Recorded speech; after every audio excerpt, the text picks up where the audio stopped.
नमस्कार दोस्तों, स्वागत है आपका एक बार फिर से हमारे इस खास कार्यक्रम में जो आधारित है सत्ता के गलियारों की हलचल, गपशप और कानाफूसी पर।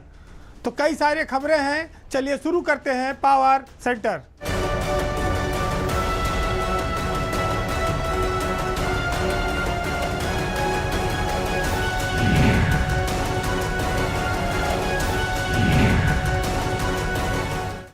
उत्तर प्रदेश की ब्यूरोक्रेसी में कई सारे ऐसे नाम हैं जो अपने विवादों के लिए चर्चित हैं, लेकिन सरकार उनको लगातार महत्वपूर्ण ओहदे देती है।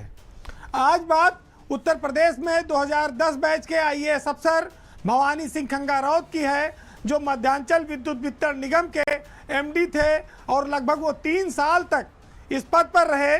और कहा जाए तो भवानी सिंह का बाल बाका भी नहीं हुआ। सरकार ने उनको हटाया तो तमाम विवादों के बाद, लेकिन उनका महत्व बरकरार रखा। आप ये भी कह सकते हैं कि भवानी सिंह का जलवा लगातार कायम है। वो तमाम विवादों में रहते हैं, उसके बावजूद सरकार उनको कुछ कहती नहीं है।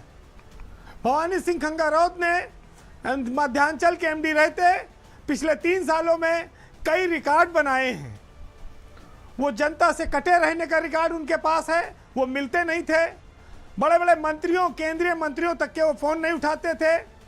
वो अपने चेयरमैन और प्रमुख सचिव तक से खुलेआम मीटिंगों में झगड़ा करने के लिए कुख्यात हो चुके थे। लेकिन देखिए, चाहे मीडिया में मुद्दा उछले और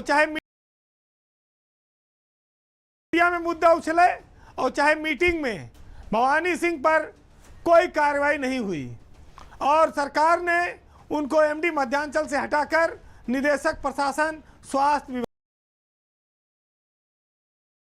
विभाग में भेजा है। तो जो व्यक्ति अपने ही विभाग के चेयरमैन से भरी मीटिंग में अनुशासनहीनता करता हो, उसके चलते पूरी मीटिंग भंग हो गई हो, मंत्री का फोन न उठाता हो, डीएम रहते बलिया में भवानी सिंह के कारनामे इतने बढ़ गए थे कि उनको लिखित में माफ़ी मांगनी पड़ी थी।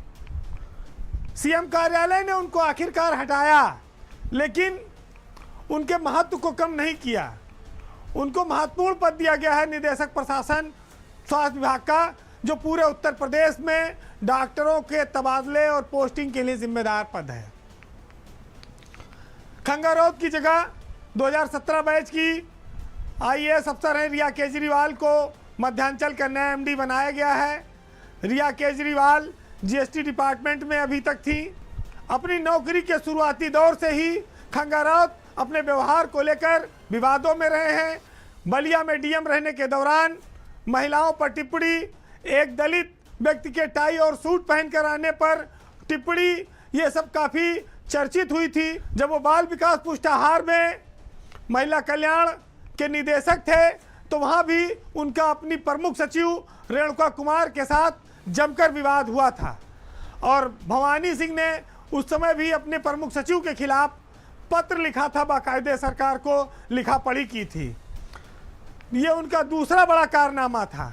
लेकिन हद तब हो गई जब उन्होंने इस बात को नजरअंदाज कर दिया और अपने ही विभाग के चेयरमैन आशीष गोयल से भरी मीटिंग में झगड़ा किया और इस झगड़े के चलते पूरे प्रदेश के एमडी उसमें मौजूद थे और पूरी मीटिंग भंग कर दी गई। उनका आखिर ऐसा कौन सा जुगाड़ है कि वो अपने सीनियरों से उलझते हैं लेकिन उन पर कार्रवाई नहीं होती है। कहा यह जाता है कि खंगाराउत ईमानदार अफसर हैं, लेकिन उनकी ईमानदारी जनता के किसी काम नहीं आ रही है, न कहीं आई, क्योंकि जब वो जनता से मिलते नहीं तो उनकी समस्याओं का समाधान क्या करेंगे। अब रिया केजरीवाल आई हैं तो उम्मीद की जाए कि जनता के लिए वो दरवाजे खोल कर रखेंगी। खंगाराउत ईमानदारी का ढोल पीटते हैं, उनके नीचे इंजीनियर भ्रष्टाचार करते हैं, वो आंखें मूंदे रहते हैं। आंखें इसलिए मूंदे रहते हैं कि शायद किसी और दुनिया के बारे में भी सोचते हैं। सबके अलग अलग शौक भी हो सकते हैं, इंजीनियरों से बात करने के तरीके भी हो सकते हैं, लेकिन खंगाराउत जैसे अफसर महत्वपूर्ण पद पर बैठकर अगर बिजली जैसे महकमे में, जहां मिनट मिनट पर लोगों की समस्याएं परेशानियां आती हैं, वो उनके लिए उपलब्ध नहीं है, तो ऐसा अफसर जनता की सेवा कैसे कर सकता है। सरकार की उम्मीदों पर वो कैसे खरे उतर सकते हैं। तो जिन्हें सज़ा मिलनी चाहिए उन्हें इनाम दिया जा रहा है, और यही घातक परंपरा और व्यवस्था है जो सीनियर अफसरों को भी ये सोचने पर मजबूर करती है कि सरकार ऐसे अनुशासनहीन अफसरों पर अगर कार्रवाई नहीं करती तो इनसे लड़ने का फ़ायदा क्या है। क्या सरकार ये चाहती है कि भवानी सिंह खंगाराउत के आगे उनके सीनियर अफसर हथियार डाल दें और वो जो मनमानी करना चाहें वो करें।